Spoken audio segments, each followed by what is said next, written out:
ہاں گرتے ہیں شاہ سوار اکثر میدان جنگ میں، گرتے ہیں شاہ سوار اکثر میدان جنگ میں، وہ طفل کیا گرے جو گھٹنوں کے بل چلے۔ اس شعر کا جو مفہوم ہے وہ یہ ہے کہ جو شاہ سوار مطلب گھڑ سوار ہوتے ہیں، جو گھوڑے کی سواری کرتے ہیں، وہ اکثر میدان جنگ میں ہی گرتے ہیں، مطلب کسی میدان میں ہی گرتے ہیں جب گھوڑے کے اوپر سوار ہوتے ہیں۔ وہ طفل کیا گرے جو گھٹنوں کے بل چلے، مطلب طفل کا مطلب ہوتا ہے بچہ، تو وہ بچہ کیسے گرے گا جو آلریڈی کس پہ چل رہا ہے، اپنے گھٹنوں کے بل چل رہا ہے۔ تو اس کا جو اگر ہم ایک موٹیو نکالیں، ایک مین مقصد نکالیں، تو وہ یہ ہے کہ آپ کو میدان میں نکلنا پڑتا ہے، میدان میں نکلنے کے بعد جیتنا ہارنا یہ سب تو لگا رہتا ہے، یہ سب تو ہر کھیل کا حصہ ہے۔ زندگی بھی ایک کھیل کی طرح گزرتی ہے، اس میں جیت بھی آتی ہے، ہار بھی آتی ہے۔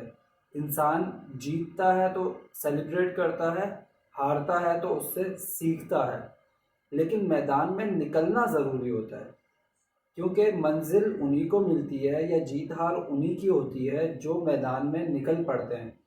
جو میدان میں نکلے ہی نہ ہوں ان کو کیا منزل ملے گی، یا ان کی جیت ہار کیا ہوگی، یا وہ کیا سیکھیں گے۔ اسی لیے شاعر نے کہا تھا کہ گرتے ہیں شاہ سوار اکثر میدان جنگ میں، کہ اگر آپ میدان جنگ میں نکلے ہوئے ہیں، آپ نے زندگی میں کوئی مقصد رکھا ہوا ہے، تو آپ گریں گے بھی، اٹھیں گے بھی، کامیاب بھی ہوں گے، ناکام بھی ہوں گے، سیکھیں گے بھی۔ وہ طفل کیا گرے جو گھٹنوں کے بل چلے، مطلب وہ بچہ کیا گرے گا جو آلریڈی گھٹنوں کے بل چل رہا ہے، جس نے تو اس سے وہ مراد ہے کہ اگر آپ نکلے ہی نہیں ہیں، آپ نے کوئی گول سیٹ ہی نہیں کیا، آپ کے اندر کچھ کھونے کی ہمت ہی نہیں ہے، یا کچھ پانے کی چاہت ہی نہیں ہے، تو آپ کیا زندگی گزار رہے ہیں؟ آپ کی زندگی جو ہے وہ تو یوز لیس ہو گئی۔ اس زندگی کا کیا فائدہ جس میں کچھ کھونے کی ہمت نہیں ہے اور کچھ پانے کی چاہت بھی نہیں ہے؟ تو ایسی زندگی گزار کے پھر فائدہ ہی کیا؟ کیونکہ زندگی تو ہر کوئی گزار رہا ہے، پر زندگی گزارو ایسی کہ زندگی گزارنے کا مزہ آ جائے۔ تو یہ بہت امپورٹنٹ ہے۔